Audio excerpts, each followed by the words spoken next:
And of course, since it's such a big state, it has big heroes. And the biggest of all was Pecos Bill, the king of the cowboys. You see, Pecos Bill wasn't originally from Texas. No, sir. He was from somewhere out east. From a family of 15 or 20 kids. In fact, there were so many kids in the family that the parents just didn't remember all the names of their children.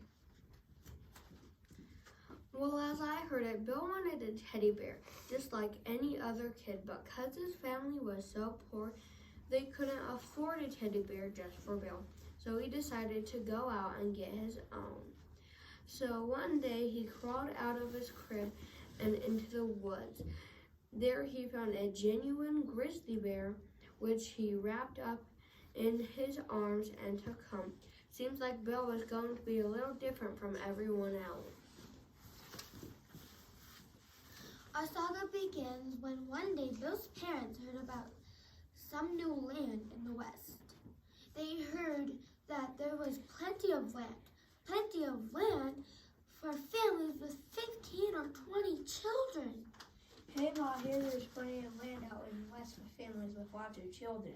You mean families like ours with so many children that we just can't remember their names? Yup. But why not? We'll just up and move out to their west so we can build us a house big enough for all these children. Sounds like a grand idea. And so Pa and Mom packed all of their children and all their animals in the back of the wagon and headed out for the west. However, as soon as the wagon went over the state between Arkansas and Texas, it bounced Bill clean out of the wagon and along the side of the road. Since there were so many children and animals in the wagon, nobody noticed that Bill wasn't in the wagon until about a week later. By then it was too late to go look for him. But Bill's parents figured that any baby who could wrestle a grizzly bear was certainly tough enough to survive the wilds of Texas. As it happens, Bill got along fine. After falling out of the wagon, he crawled into a cave of coyotes and fell asleep. The mama coyote took a liking to Bill and began to raise him as her own.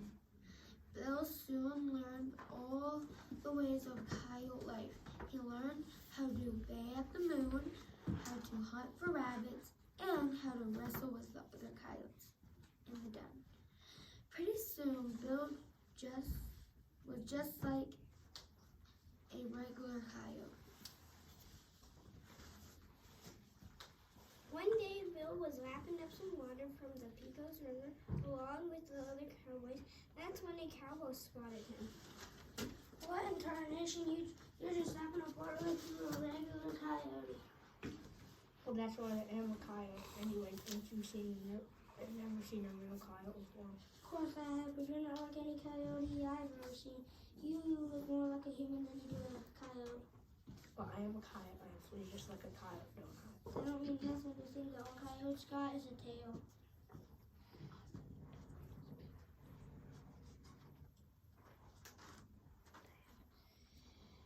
With that, Bill turned around and looked back. It was then, for the first time in his life, that he realized he didn't have a tail. I don't have a tail like my brothers and sisters, but if I'm not a coyote, then what am I? You're a human being. Pecos Bill began to growl, just like his coyote mother had taught him. But he knew deep down in his heart that he wasn't a real coyote. So he figured he might as well go along with the cowboy and begin acting like how a real human acts. Bill started walking alongside the cowboy. Suddenly, a huge mountain lion jumped down from a cliff and right onto Bill's back. Without a thought, Bill just up and wrestled that mountain lion to the ground. I give up. I give up.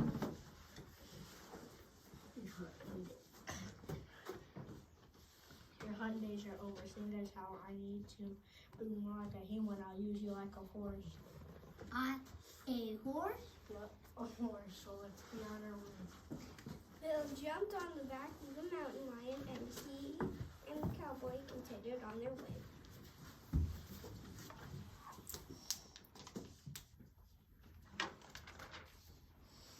They hadn't gone but 10 miles when a 10-foot rattlesnake swung out of a cactus plant and down on top of them.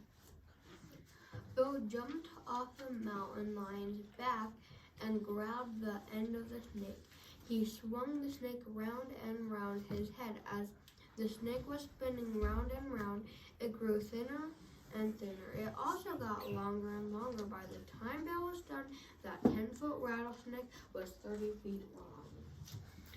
Bill coiled up that 30-foot snake just like it was a rope and slung it over his shoulder. From then on, cowboys always carried a rope with them, just like Pecos Bill carried a 30-foot snake with him wherever he went. After that, Bill and the cowboy rode on. They got to the ranch along the Pecos River. The other cowboys didn't know what to make of Bill, riding his mountain lion and carrying a snake wrapped across his shoulders. But I guess they could see that he was a good man, so they figured he'd be a good cowboy too. Howdy, folks. I'm new in these here parts. I just want to learn how to be a cowboy and help you fellas out. Well, friend, you're welcome to stay as long as you want. We're always looking for new help, seeing as we have the whole state of Texas to take care and lots of cattle to keep an eye on.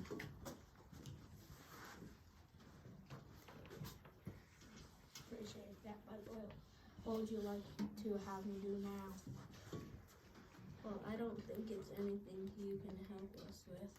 See, we're just in the biggest drought that Texas ever had. We had no water for months and months now. I reckon can help you with that. And with that, Bill just swung his rattlesnake lasso around and around, and he roped up all the water from the Rio Grande River. After that, there was no more problem with any drought. Seems like there was nothing that Bill couldn't do. Like that time when the biggest and meanest tornado that ever came into Texas, Bill decided that the only way to tame that tornado was to ride it until it spun itself out. So Bill just waited until that tornado came up and over the state line with Oklahoma. It slowed down a little as it crossed into Texas, and that's when the Bill just up and jumped on the tornado's back. Now that tornado didn't like anyone riding its back. It turned itself green to brown to black, and it began leaping around like it was full of 100 wildcats. That tornado whipped and whipped the world some more, just trying to throw Bill off its back. Yeah, we hold on tight. I ain't pretending. You seen as how I'm the toughest cowboy in these here parts. Be about to throw me, no sir. Well, that tornado started to do all kinds of mean things. It spun faster and faster. It humped its back. It threw itself onto the ground. It just got meaner and meaner every way it twisted and turned. In fact, it got to be so mean and so ordinary that it tied up rivers into knots and emptied lakes of all their water. Why, Bill and that twister went from one end of Texas to the other. The twister and twisting and Bill was hanging on for dear life, but try as it might, that twister could never throw Bill. No way. Bill just rode that tornado like it was the meanest bull at a rodeo. He jabbed with spears and wrapped his arms tighter and tighter around that spinning tornado. Finally, that tornado figured it wasn't going to get Bill off its back, so it headed itself out to California, and it just rained itself out. Seems it rained so much water that it washed out the Grand Canyon.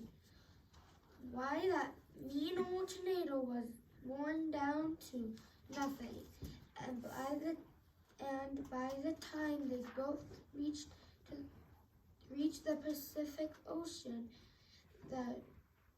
that tornado was nothing but a little bit of bitty puff of wind.